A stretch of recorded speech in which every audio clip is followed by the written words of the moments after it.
आप सभी आत्माओं को जय जीव। हम आपको बता रहे हैं आज चाय और चाह में अंतर। तो जल सतह उथल ही गहरा, ऊपर सुझत समान, बेचू मनुज समान सुझत, बिले गए चाह सुजान। चाह चाह चलती चला, करत दो हलकान, बेचू जुड़ही छोड़ में, होवे जग कल्याण।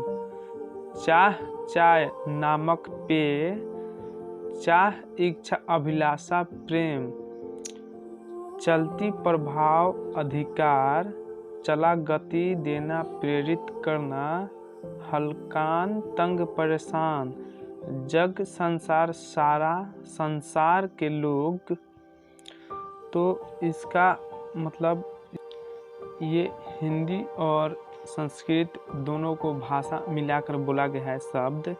तो इसका मूल अर्थ क्या है, मतलब इसका अर्थ क्या होगा।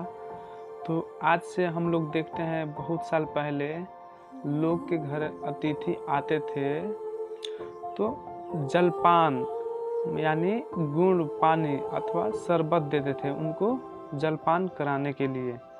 लेकिन आज क्या हो गया है कि उन्हें आज के मतलब इस दौर में इस समय में आप जल देते हैं, शरबत देते हैं या गुड़ पानी देते हैं तो आपको हे नज़र से देखा जाता है, आपको नीच नज़र से दिखा जाता है।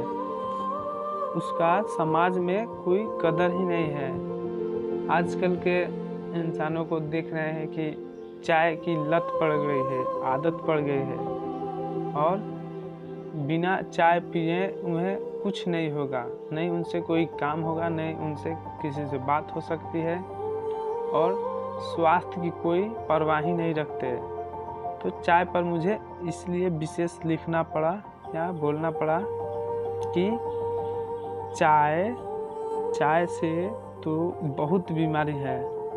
बस आप लोगों से इतना ही कहना है कि इस चाय की आप लत न ही रखें, नहीं उसकी आदत बनाए, नहीं तो आपको अच्छी भूख का भी लगना कष्टप्रद हो सकता है। आपको कष्ट होगा, आपको समय से भोजन नहीं कर सकते और नहीं समय से उसको पचा सकते हैं। आपको बहुत ही चाय पीने से कष्टप्रद मतलब महसूस होगा।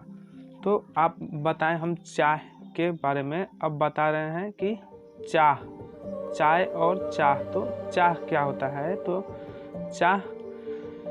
चाह ही दृश्यमान वस्तुओं की जननी है, चेतन का गुण ही चाह करना है। जैसे हमारे शरीर में श्वास है वो चाह से जुड़ी है, जो मतलब हम अपने शरीर में जो श्वास चलती है वो हमारे शरीर से जुड़ी है। जब हमारे शरीर से वो बाहर अंदर जाती है तो वह भिन्न भिन्न प्रकार के कारण तो चाह की दृश्यमान वस्तुओं की जननी है और चेतन का गुण ही है चाह करना। जैसे जड़ की पदार्थों में चाह करने की प्रवृत्ति नहीं होती, उसी तरह से चेतन अनंत है, उसकी चाह भी भिन्न भिन्न है। चाह की विभिन्नताओं के कारण ही कोई शाकाहारी और मांसाहारी होता है। आपके अंदर की चाह नहीं होगी कि हम मांसाहारी नहीं हैं तो आप मांसाहारी नहीं होंगे। अगर आपकी चाह होगी कि हम शाकाहारी हैं तो आप शाकाहारी हो सकते हैं। इस खान पान के अलगाव के कारण ही अनेक विचार एवं मर्तों में लोग बट गए हैं।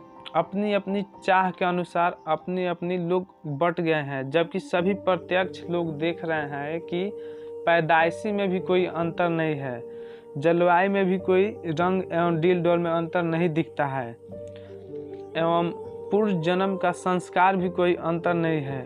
इसलिए इस पे मैं एक बात बोल रहा हूँ आपसे कि तीन चाह से जुड़ा इंसान, भोजन, कपड़ा और मकान।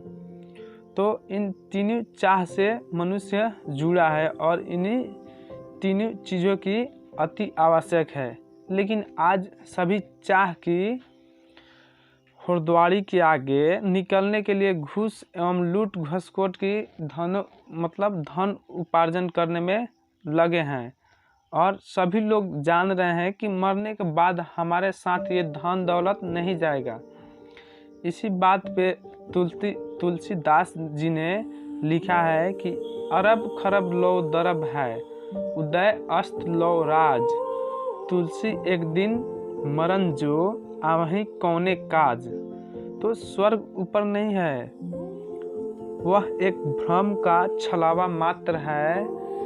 जब तक हम योग किसी के आत्मदर्शन से नहीं कर लेते तब तक हमारे मन में अशांति ही रहेगी, हमारा मन इधर उधर भटकता ही रहेगा एवं सुख एवं अमन चैन चाह की प्रतिस्पर्धा से छुटकारा नहीं मिलेगा। तो योगा तो जब हमारे चित्त की वृत्ति चाह का निरोध जो होता है वह दृष्टता स्वरूप से स्थित हो जाता है, यही स्वर्ग एवं मोक्ष की दशा है। और अपनी चाह को अनुभव कीजिए और अपनी चाह पे कंट्रोल कीजिए और अपनी चाह को बढ़ाइए किसी सत्य को जानने के लिए। जैसे इसी पे एक मनुष्य ने बात बोला है कि जिसको कुछ नहीं चाहिए वह साहों का साह है, जिसको कुछ नहीं चाहिए वह साहों का साह है। जगदीश्वर भीतर बसा है, योगी बेपरवाह है।